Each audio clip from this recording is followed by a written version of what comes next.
సంత రవిదాసు వారు ఇక్కడికి వచ్చారంటే షిరిడి సాయి యొక్క ఒక కుటుంబం ఇక్కడికి వచ్చింది అని అర్థం.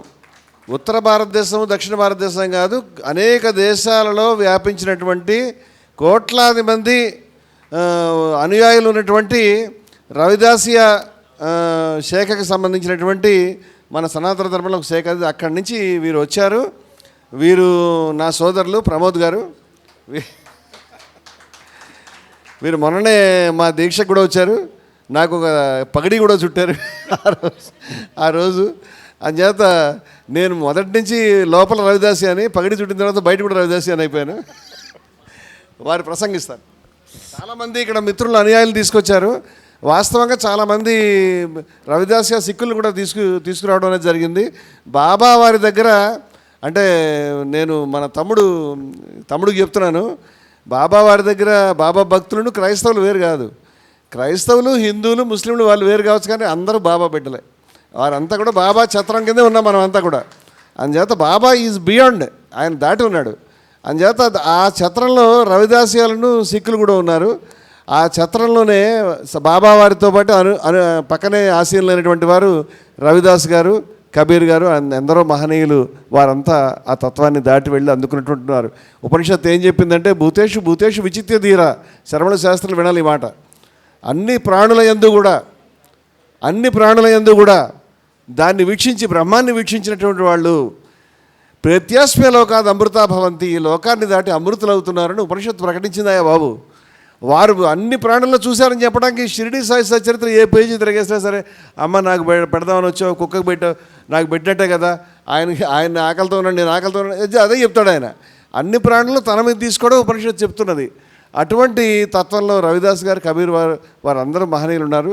అటువంటి తత్వాన్ని నుంచి, రవిదాస్ తత్వం నుంచి ఇక్కడ రావటం అనేది షిరిడి సాయి గ్లోబల్ మిషన్కి చాలా గొప్ప అలంకారంగా నేను భావిస్తూ వారిని ప్రసంగించాను. బాబా అని ఏదైతే పదం ఉచ్చరిస్తున్నామో, ఈ పదం ఎక్కువ ఉత్తర భారతదేశం సూఫీల నుంచి వచ్చిందని నేను నమ్ముతా. ఎందుకంటే ఇంటి ముందరికి ఎవరన్నా వస్తే మాఫ్ కరో బాబా అనేటోళ్ళం. అసలు బాబా సాబ్ అంబేద్కర్ అన్నాక మాకు తెలిసింది అసలు వీరి పేరు డాక్టర్ బిఆర్ అంబేద్కర్ కదా. మరి ఇదేంది బాబాసాహెబ్ అని ఉత్తర భారతదేశంలో అంటారు. ఒక్కొక్క ప్రాంతంలో ఒక్కొక్క పేర్లదు, ఆ పేర్లు ఉత్తర భారతదేశంలో రావు. ఫర్ ఎగ్జాంపుల్ ఇక్కడ ఎల్లమ్మ, పోషమ్మ, మల్లమ్మ. నేను ఈ పేర్లను తీసుకుపోయి నార్త్లో క్యానామ ఇంకా అని అన్నారు. అంటే ఇంకా పేరు, ఇంకా నామే ఎల్లమ్మ, పోచమ్మ, ఎల్లమ్మ పోచమ్మ, ఇట్లా పదాలు ఉచ్చరించడంలా చాలా ఇబ్బంది పడతారు. నేను ఒక సెంట్రల్ మినిస్టర్, ఆయన క్యాబినెట్ మినిస్టరు, ఆయనకు ఒక అతన్ని పరిచయం చేయాలి. ఆయన పేరు పగిడిపాడి దేవయ్య. ఆయన జనగాములు ఉంటాడు. ఆయన ఫ్లారిడా కంట్రీలో ఉండి $5,000 మిలియన్ ఆయన అధిపతి. బేర్ ఫూటెడ్ తోటి అక్కడికి పోయి మిలియన్లు సంపాదించి దేశానికి వచ్చాడు. ఆయనను తీసుకుపోయి సెంట్రల్ మినిస్టర్ పరిచయం చేయాలి. ఏమని? ఇంకా నామై పగిడిపాటి దేవయ్య. ఎంత చక్కగా పలుకుతున్నాం మనం. అతనికి ఆ పేరు క్యానాంబులే పదిపతి ఇట్లా పలకడంలా ఇబ్బంది అవుతుంది. నిజంగా షిరిడి సాయిబాబా ఇప్పుడే వాస్తవాలు వెలికి తీశారు. అపారమైన జ్ఞానాన్ని పుస్తకాలు చదివి శోధించి వాటి నుంచి తీసి ఒక మాలపల్లెకు సంబంధించిన వాడు బాబా అని చెప్పారు. ఆయన జీవితం అంతా పాపం భిక్షాటన. ఒక ఫకీర్ చిప్ప ఉంటుంది, మరి అదేదో కనబడతలేదు. ఫకీర్ చిప్ప సమాజ హితం కోసం, సమాజ కళ్యాణం కోసం వాళ్ళ జీవితాలు ఎవరైతే త్యాగం చేసిరో వాళ్ళందరూ పూజనీయులు, పూజింపబడుతున్నారు, నిత్యం పూజింపబడుతున్నారు.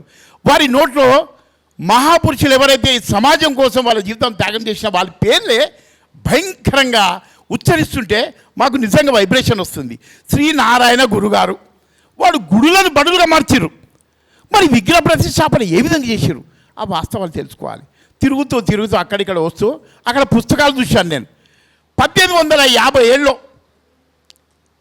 మొదటి స్వాతంత్ర సమరం, దాన్నే సిపాయిల తిరుగుబాటు అంటారు. ఆ యొక్క పుస్తకాన్ని అక్కడ చూడ్చి షిరిడి సాయిబాబా గారికి దానికి సంబంధం ఏంది అని అక్కడ నిలబడి ఆలోచిస్తున్నా. నాకు 1857 అనగానే మంగల్ పాండే మాతా దీన్ బంగి యొక్క చిన్న కథనం గుర్తొస్తుంది. ఇటువంటి ఒక పుస్తకాలు అద్భుతమైన జ్ఞానాన్ని శోధించి వారు పుస్తకాలు ఇక్కడ తీసుకొస్తున్నారు. రమణమూర్తి గారు ఇటువంటి వేదికలు నాకు చాలా ఆశ్చర్యం అనిపిస్తుంది. ఒకసారి ఆ జెండా చూడండి. ఇప్పుడు కొంతమంది ఇప్పుడే వచ్చారు కొంతమందికి ఆ జెండా యొక్క గొప్పతనం. సిల్వ ఉంది, ఓం ఉంది, అదేవిధంగా ఒక అర్ధచంద్రాకారము, ఒక నక్షత్రం ఉంది. అంటే అది ముస్లింలు, హిందూ, ముస్లిం, క్రిస్టియన్. ఇప్పుడే జోసఫ్ గారు చక్కగా మాట్లాడిపోయారు. అసలు వీళ్ళని ఏకం చేయడానికి మత సామరస్యం అంత ఈజీయా? నిజంగా ఒక వేదిక మీద సీనాయి పర్వతం మీద 10 ఆజ్ఞలను తీసుకొని వచ్చిన మోసెస్ 10 ఆజ్ఞలు తీసుకొచ్చిన మోసెస్ రెండవ ఆ 10 ఆజ్ఞల్లో కూడా రెండో ఆజ్ఞ ఏమని ఉంటుంది? నన్ను తప్ప ఇంకొక దేవుణ్ణి మీరు పూజించనీకే వీల్లేదు, నేనే మార్గం, నేనే సత్యం, నేనే జీవం అన్నాడు. మరి తీసుకొచ్చి ముస్లింలు వారి యొక్క ఐడియాలజీకి ముస్లింలు, క్రైస్తవులు ఓం ఏదైతే సనాతనము హిందూ అంటున్నామో, సనాతనం అంటున్నామో ఈ ఐడియాలజీని ఇట్ట వాళ్ళు ఒక ఒరలో దీన్ని విమర్శిస్తారో నాకు అసలు అర్థమవుతలేదు రమణమూర్తి గారి యొక్క కాన్సెప్ట్. కానీ ఈ యొక్క దేశంలో అన్ని మతాలు ఒకే వేదిక మీదకి రావాలంటే రామ్ రహీం ఎవరైతే అల్లాను వీళ్ళందరినీ ఏకం చేసి చూపెట్టిండో, నేను మొదటిసారి షిరిడీ సాయిబాబా గారి ఫోటో చూసినప్పుడు సబ్కా మాలిక్ ఏకై ఉన్నది, శ్రద్ధ సబూడి. నాకైతే వాటి అర్థాలు తెలియలేదు, కానీ దీని అర్థం ఏదో నిగూఢ రహస్యం ఏదో ఉంటుందని నేను ఎప్పుడు షిరిడీకి వెళ్ళలే. కానీ షిరిడీకి వెళ్ళిన వాళ్ళకు ఇప్పటికీ నేను అక్కడ ఆశ్రయం కల్పిస్తా. అక్కడ ఎమ్మెల్యే దేవశ్రీ మనిషి ఉంటాడు. నేను అక్కడికి పోయిన వాళ్ళందరికీ కూడా ఉండడానికి ఆశ్రయము, అదేవిధంగా ప్రత్యేక దర్శనం చేపిస్తా. ఇప్పుడే ఉదయాన్నే నాకు ఒక ఫోన్ వచ్చింది. సురేష్ అని ఒక అడ్వకేట్ హైకోర్టులో పనిచేస్తాడు. వాళ్ళు మనాలికి వెళ్తున్నారు. మనాలి అంటే బహుశా చూసిర్రో చూడలేదో దీంట్లో తెలియదు నాకు. హిమాచల్ ప్రదేశ్లో 12 జిల్లాలు ఉంటాయి. మండిలో దిగి అక్కడి నుంచి 66 కిలోమీటర్లు వెళ్ళాలి నాయన. బస్సులు అయితేనేమో 12-13 గంటలు పడుతుంది. ట్రైన్లు అయితే కిరత్పూర్ సాహెబ్ అని ఆ ట్రైన్ ఎక్కి కిరత్పూర్ సాహెబ్లో దిగితే అక్కడి నుంచి నీకు దగ్గర అవుతుంది. ఈ నెట్వర్క్ ఏ విధంగా వస్తుంది? అన్నీ పక్కన పెట్టి త్యాగం చేసి ఈ దేశమంతా తిరుగుతానే కదా. నేను ఓల్డ్ సిటీ ప్రాంతంలో పనిచేసిన వాళ్ళందరూ కూడా వాళ్ళు స్వాధ్యాయ వారి యొక్క చరిత్ర గురించి 15-16 సంవత్సరాలు వాళ్ళు కుటుంబాన్ని వదిలిపెట్టి సర్వం త్యాగం చేసి వేరే వేరే రాష్ట్రాల్లో ఏమీ ఆశించకుండా వాళ్ళు నిజంగా పనిచేసిన వాళ్ళు ఉన్నారు. ఇవాళ రమణమూర్తి గారి యొక్క కవిజ్ఞాసి ఆశ్రమం నాకు చాలా ఆశ్చర్యం అనిపిస్తుంది. ఇక్కడ ఎంతోమంది యూత్ వాళ్ళకైతే ఐడెంటిఫికేషన్ లేదు. ఒక ఐడెంటిఫికేషన్, ఒక జై భారత్, ఒక నాకు బ్యాడ్జ్ ఒకటి కనబడుతుంది అంతే. కానీ వీళ్ళందరూ కూడా స్వచ్ఛందంగా వారికి వారు సమర్పించుకొని ఇంత గొప్ప త్యాగం చేస్తూ ఇవాళ బాబా గారి ఈ యొక్క వేదికని ఇక్కడ నిజంగా షిరిడి నుంచి ఆ యొక్క మూర్తిని తీసుకొచ్చిన ఆ మాతృమూర్తి గారికి నిజంగా చేతులెత్తి పాదాభివందనాలు నిజంగా చేయాలి. నేను నిజంగా వారికి షిరిడీకి వచ్చి కలుస్తాను. షిరిడీకి ఎవరన్నా హైదరాబాద్ నుంచి ఒకవేళ వెళ్ళాల్సిన ఎవరైనా ఉంటే షోలాపూర్కు టర్నింగ్లో టింబుర్ని అని ఒక ప్రాంతం ఉంటుంది. అక్కడ సంతు గురు రవిదాస్ గారి టెంపుల్ కట్టిర్రు. పూనాకు చెందిన వాళ్ళు మీరు దాన్ని కూడా దర్శించాలి. మీరు ఒకవేళ మీరు అక్కడ వెళ్ళి చూస్తామంటే అక్కడ రాజబాబు షిండే అని ఉంటాడు. ఆయన కాంటాక్ట్ నెంబర్ ఇస్తాను. 5 ఎకరాలు కొని గోల్డెన్ గ్రూప్గా వాళ్ళు ఏర్పాటు చేసుకొని ఒక దేవాలయము పక్కన ఒక విద్యాలయం కట్టడానికి ఒక గొప్ప ఆలోచన చేసిర్రు. వారిని ఇక్కడ పిలిపిస్తున్నాము. రమణమూర్తి గారి యొక్క సాన్నిధ్యం వారిని ఎక్కడెక్కడో దేశం నుంచి ఇక్కడ పిలిపించడానికి మాకు నిజంగా ఇవాళ పూర్తి స్థాయిలో వారు స్వాతంత్రం మాకు కల్పించారు. అదేవిధంగా మా జై భారత్ కానీ లేకపోతే మా యొక్క సంస్థకు సంబంధించిన ఆలోచన విధానం మీకు సంబంధం లేదు. కానీ మీకు ఒక పంక్తి, మీకు ఒక శాఖ మీకు ఇక్కడ మేము ఏర్పాటు చేస్తాం. మా యొక్క ఆశ్రమాలు, మా యొక్క గఫర్ ఖాన్ ఆ యొక్క హాల్ కూడా మీరు వాడుకొని ఇక్కడ మీటింగ్లు పెట్టుకోవచ్చు అని వారి గొప్ప స్థానాన్ని మాకు కల్పించిన వారికి నిజంగా పాదాభివందనాలు తెలియజేస్తున్నాను. ఈ రాష్ట్రంలో, ఈ దేశంలో నిజంగా ఒక సెక్షన్ ఆఫ్ పీపుల్ను అన్నిటికీ దూరం చేసిరు. వాళ్ళ కోసం, సమానత్వం కోసం రమణమూర్తి గారు పనిచేస్తున్నందుకు నిజంగా వారికి మరీ కృతజ్ఞత తెలియజేస్తూ ప్రతి దాంట్లో మాకు ఈక్వాలిటీ కావాలి, సమానత్వం కావాలి.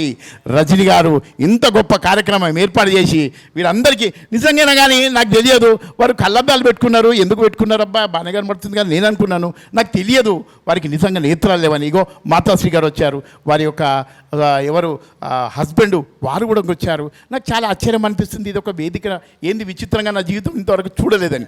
చాలా సంతోషం అండి నాకు ఇచ్చిన అవకాశానికి మరీ కృతజ్ఞత తెలియజేస్తూ, రవిదాస్ గారి ఒక చిన్న సూక్తి మన్ చెంగాతో కటౌతి మే గంగా అని అంటాడు. దాని యొక్క అర్థము నేను భవిష్యత్తులో మళ్ళీ ఇక్కడ నా వేదిక ఉన్నప్పుడు చెప్తాను. దానికి చాలా సమయం పడుతుంది, దాని గురించి మీకు వివరిస్తాను. Thank you. మన్ చెంగాతో కటౌతి మే గంగా అంటారు.